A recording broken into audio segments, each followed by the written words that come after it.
Good day, this is Krista Dayan Folkestad, and I'm here to discuss to you an introduction to language and linguistics written by Ralph W. Fasold and Jeff Connor Lenton. So let's start with the question number one. How language contributes to human leverage compared to other species? The ability for an individual to model the world for him or herself and to communicate using language was probably the single most advantageous evolutionary adaptation of the human species. Question number two. Differentiate the different properties of language from one another. First is the modularity. Most linguists believe that language is a modular system. That is, people produce and interpret language using a set of component subsystems or modules in a coordinated way. Some modules have been contracted to linguistics for a long time. Still, more recently, discourse organization of language above and beyond the sentence has been recognized by most linguists as another important subsystems of language. Second is the constituency. All language are organized into constituents, allowing more complex units to enter structure where simpler ones are also possible. Being composed of constituents give language a balance of structure and flexibility. Constituents can be moved, but you can only move a complete constituents. Being composed of constituents also allows language to be recursive.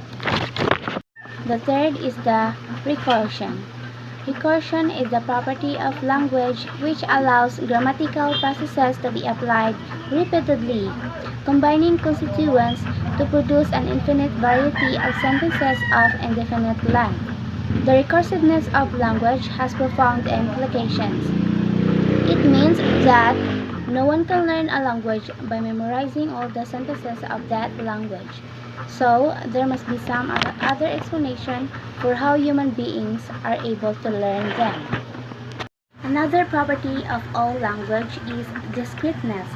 The range of sounds that human beings can make is continuous, like a slide whistle.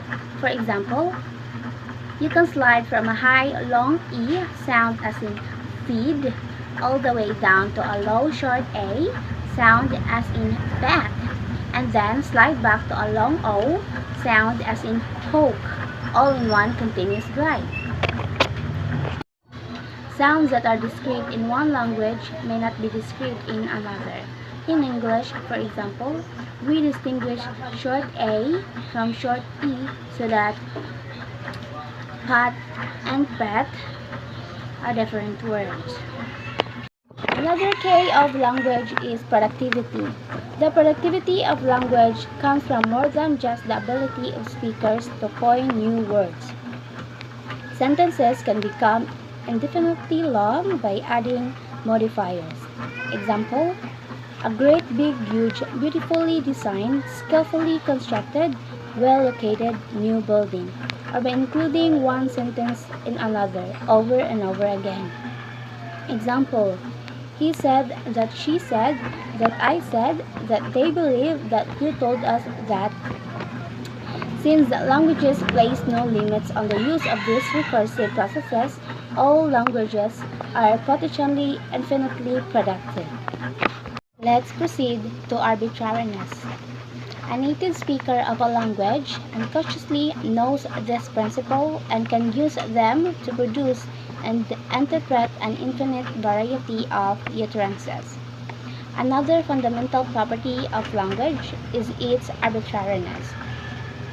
The patterns into which words and sounds are arranged are also arbitrary.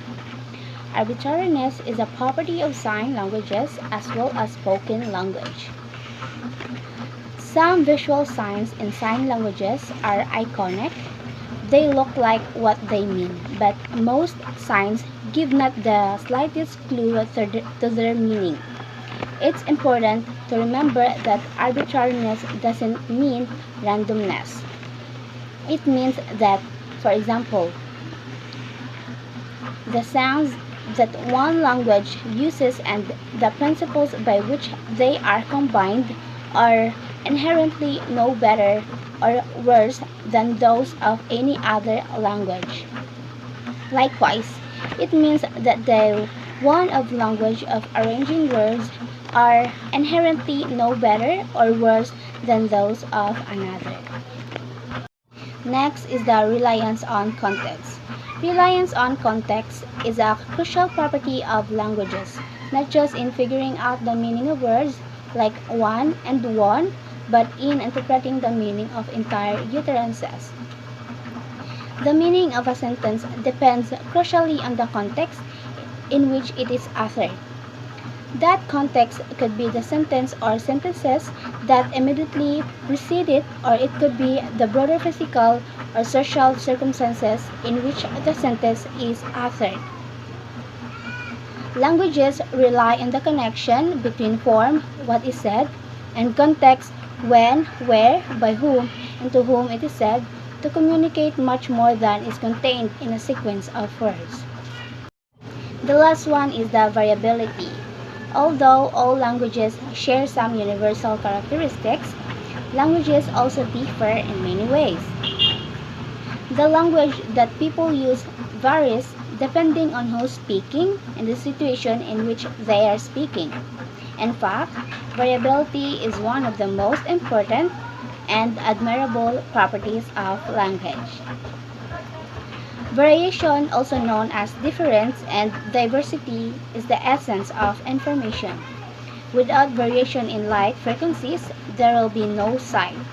Without variation in sound frequencies, there will be no language and no music. Variability in language allows people to communicate far more than the semantic context of the words and sentences they utter. And to answer the last question, yes, I agree, because each language does things differently. Some language morphologically mark several verb tenses. Some languages organize nouns into many gender categories. Each language is equally functional at meeting the communicative needs of its own speech community. But sometimes, when two or more speech communities come into contact, one group will have more power, status, or economic resources than the others. That will be all. Thank you. Again, this is Podcast Krista Dayan reporting.